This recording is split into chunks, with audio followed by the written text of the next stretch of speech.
Today I'm going to be talking about a little drama that sparked up on Twitter that I like to just toss my opinion on. This one involves one of the few content creators that I actually quite like, Moist Critical, which is a very well known and respected figure in the community. A while back he made a video or two just kind of digging into and really heavily criticizing Activision Blizzard, which was all very justified criticism. They're a company constantly involved in drama, scandals, massive L's, the whole shabazz. So naturally, one would criticize them for some content. And then a couple of months pass and he makes a review on their game, Overwatch 2, where he gives a very fair and honest review on the game. Boom. That's it. That's the source of this drama, somehow. Doesn't sound too bad, right? He criticized something and then later on played their game and gave it an honest review. But somehow to the folks on Twitter, this was wrong to do. Because in this day and age, if you've ever criticized something negatively, that means you can never engage with it ever again, or else that makes you a hypocrite. Every take you have on it from that point forward must be completely biased, or else you're just in the wrong. Because these days, if you say an opinion about anything, you need to carry that opinion to the grave or else you'll be virtually castrated for it. God forbid your mindset ever change or evolve from any point it was previous. You better retain that exact same outlook till your last dying breath. This way society seems to operate these days with this whole notion of if you've ever had a negative opinion on something, you cannot expose yourself to it or interact with it at all, or else that makes you a hypocrite, is absolutely ludicrous. This is what happens when kids grow up with the block button. They lack any sense of nuance. They don't know how to find common ground with anything. Just because I have a negative criticism about something doesn't mean I have to shun it forever. It doesn't mean I can't consume any sort of content or products from said entity. We all have criticisms about companies that create products that we engage with and interact with all the time. All it means is that you have a criticism about it. Believe it or not, you can have negative criticism about something that you enjoy. It's not all black and white. Just because you have something negative to say about something doesn't mean you hate it. It just means you have a critique on it. You think there is a place where things can be improved about it. That is natural. That is a natural line of thought. It's not all black and white. There's gray. There's many colors. There's a whole goddamn rainbow. Why just because at some point he criticized it does it mean he can't play their games, or this somehow means he's supporting what they've done in the past? I just don't see how that makes any sense. I don't know how you could come to that conclusion from his actions here.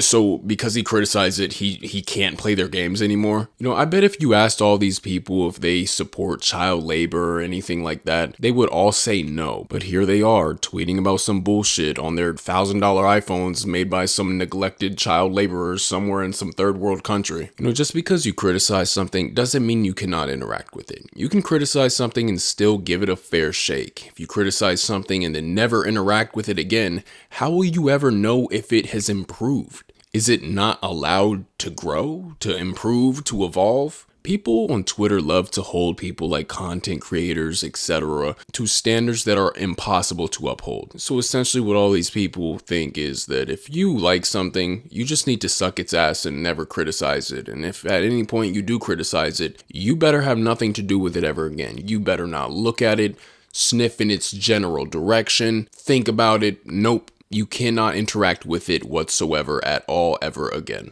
or else you're a hypocrite. Because since apparently he criticized the company that made the game, that means he can never touch any of their games ever again. He cannot give any reviews on it, and if he ever does, he needs a completely biased take. And that's the problem with these people and this whole mindset. And we see this same mindset carry on with things such as politics, that, if you have a different opinion than me about our political views, then we cannot talk, we cannot interact. There is no common ground to be found. I will sit on my side of the fence and you will sit on your side. And if you ever try to speak to me, I will simply block you, silence you, so I never need to be confronted with an opinion that challenges mine ever again. That's basically this same mindset here. You know, you think differently than me, so I don't want to hear anything from you ever again. I want to silence you. And there's so many toxic communities on the internet, but two that are very slept on are Blizzard fanboys and Blizzard haters. Like, these are seriously some of the most toxic communities on the internet, and every time they have anything to say, it is almost never good. And then you throw these people on Twitter, which is a cesspool in itself, and then you spawn a shitty take like this, and you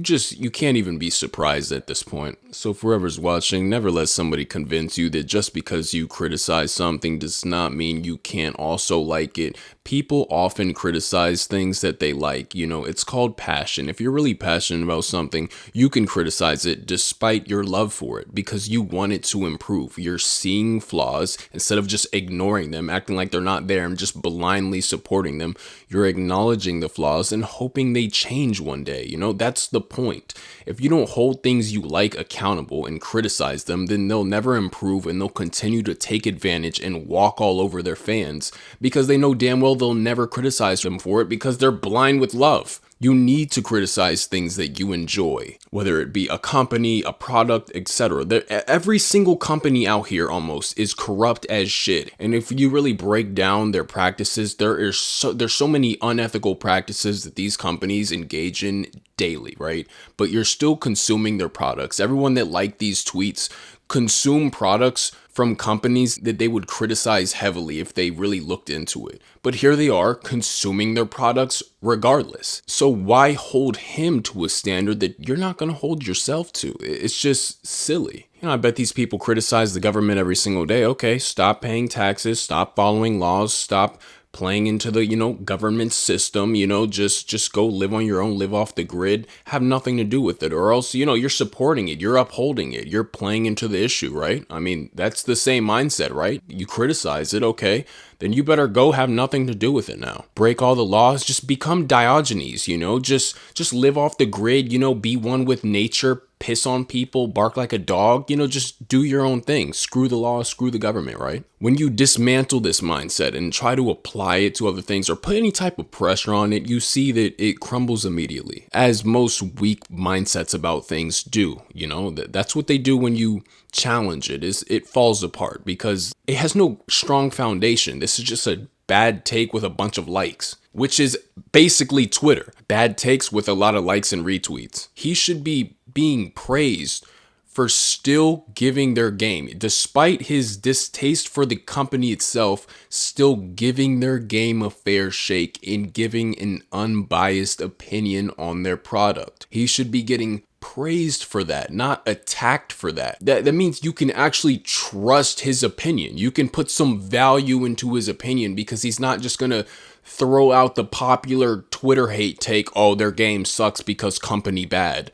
Like, no, he actually played their game, gave it a chance, and gave a real honest review on it. And it goes both ways. Don't just look for things you hate with something you dislike, and don't just look for things you like with something you do like. Find things you like in things you hate, and find things you hate in things you like. Don't just blindly dislike something or blindly like something. It's okay to find middle grounds with things. You can like something about something you dislike. You can dislike something about something you like. Don't just 100% subscribe to it. Critique is how you improve things. If you critique something and then never touch it again and just become enslaved to your critique on it, how will it ever improve? This is why people critique stuff. They want to improve it. They want to see it change. You're pointing out the flaws in something to hope that they improve at some point. That's passion. That's what you should do when you find something you truly like. You critique it. People critique things they like the most because they care enough about it to critique it. They actually want to see it improve. Because blindly following something and subscribing to something 100% and not looking for flaws in it is how you create a corrupt ass company like Activision Blizzard. So yeah, this was off the top, I just wanted to talk about that. And yeah, guys, hope y'all enjoyed. Peace.